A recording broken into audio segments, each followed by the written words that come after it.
Assalamu Alaikum. Bismillahirrahmanirrahim. Rabbi Shali Sadri wa Yassirli Amri Walul Uqdatam min Lisani yafqahu qawli Rabbi Zidni ilma. Today we are here to discuss one more paper to walk through, that is for Computer Science 2210, 0984, 0478, and even for the A levels. Those of you who have watched the first part, is the second part here for you. And those of you who haven't watched the first part, please do watch it. The link of the video is available in the comment section. First part was dealing with the loops, with the condition checking statements, and here we are going to talk about the nested loop. In a nested loop, what is present? We have two loops, one inside the other. As you can see, there is an outer loop which is going to run from 1 to 3, and there's another loop that is going to run from 1 to 4. And inside this, we are simply displaying the result of outer and inner, and the result will be, you can see, since the outer loop is starting from 1 to 3, so in the beginning the value of outer is 1 and in the value of inner is also 1. Then it will be printing 1 and 1. Then the value of inner will change, it will become 2, so 1 and 2 will be printed. Then the inner loop will be executing for the third time, so the value of 1 and 3 will be printed. And then the inner loop will be executing for the fourth time, that is where the value of 1 and 4 will be displayed. Then the inner loop is over after doing that work four times, so the outer loop will change and the value of outer will become 2. So now the inner loop will execute four times once again to print the values 2, 1, 2, 2, 2, 3, and 2, 4. After that, the outer loop will change once again to 3, and now the loop will again iterate for inner from 1 to 4 and will print 3, 1, 3, 2, 3, 3, and 3, 4. The next concept is standard methods of solution, and the first one we are discussing here is the counting. For this, you need to initialize a variable. As you can see, the question here is dealing with input of 50 numbers and finding out that how many of the numbers were positive and how many of the numbers are negative. Here the loop starting with the value of counter from 1 to 50. Input of the number is taken using the input number, and we are simply checking the value of if number greater than 0, then positive equals to or positive assignment operator positive plus 1, that is counting, and then else if that is not the case, then we are simply going for negative equals to negative plus 1, and end if is finishing my if and the next counter, and after the next counter outside the loop we are simply displaying a message for the user to know how many of the numbers of the input numbers were positive and how many of the numbers input were negative numbers. Second concept of standard method of solution is totaling and finding average. And here we again are initializing a variable total with 0. We are starting with the loop of from 1 to 50. And again, we are iterating 50 times by asking a person to enter a number. And once the number is entered, we are simply performing the total by using total assignment operator total plus number, and we are finishing using next counter. After the loop is over, after the loop finishes, we are calculating the average value, average assignment operator total upon 50, and the message for the user to know that how many of the numbers, like what is the total of the number, and the average of the numbers is also displayed. The third one is maximum handling, maximum and minimum. Here we are initializing the variable maximum with the abnormal value 0, that is non-attainable normally.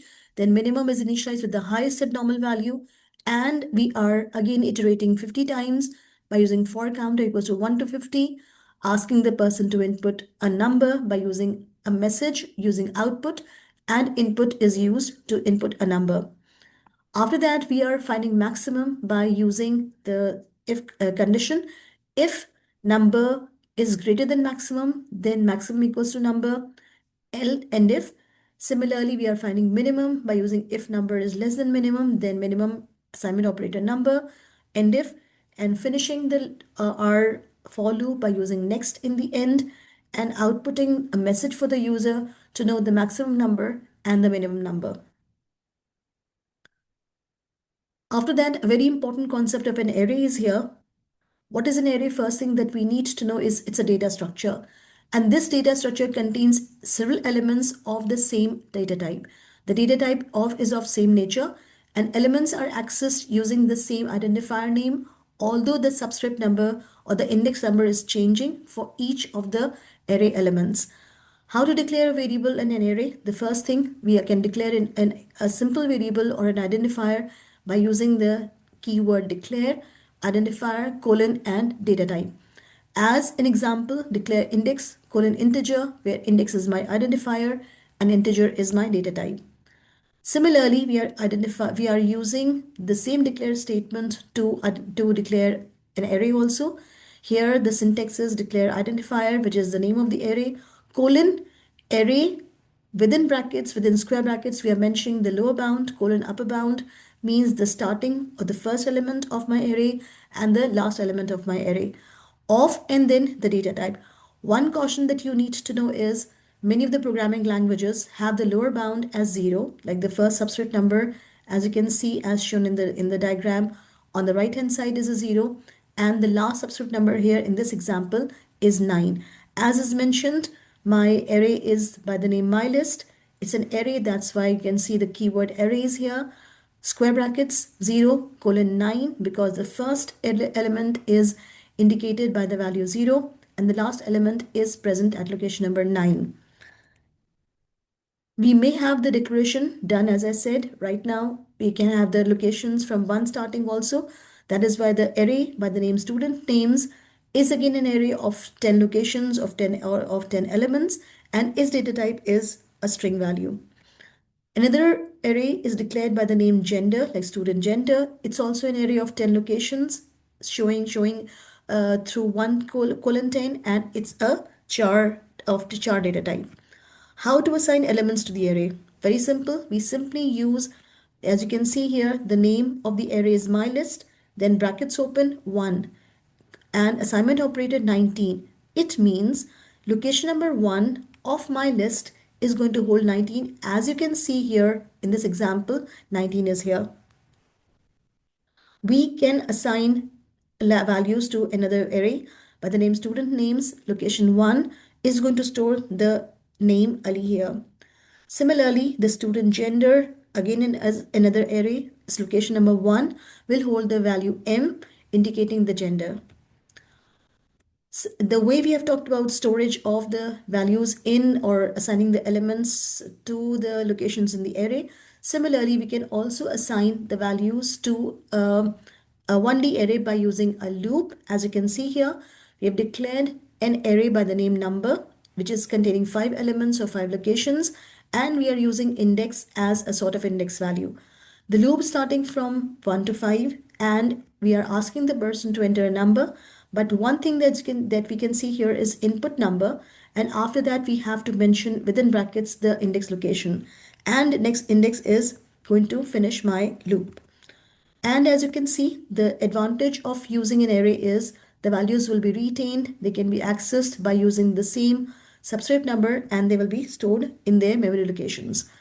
Similarly, we do have a 2D array also, two-dimensional array, and it's also called sometimes referred to as a table, and this is composed of rows and columns. A table with 5 rows and 3 columns is going to contain 15 elements, and the first element is located at position 1, 1. How to declare a 2D array? As you can see, this is my array by the name my table. It's an array which contains 5 rows, which is mentioned by 1 colon 5, comma, and then 1 colon 3 means 3 columns. Remember, the rows are always coming first and the columns are always coming later, and then off, and then the data type is integer. This is how you can declare a 2D array. And how to store the data in a 2D array, just telling you one thing, that we have to use a nested loop to store the data in a 2D array. Good luck for your exams. Hope that you will do very well inshallah in your papers. You like, subscribe and share the channel with your friends and family so that they all are going to benefit from it. If you have watched the videos, if you have not watched the videos, do watch the videos that are available on my channel. Subscribe and share with your friends and family so they all are going to benefit from it. Jazakallah. May Allah bless you. May Allah help you. Allah Hafiz.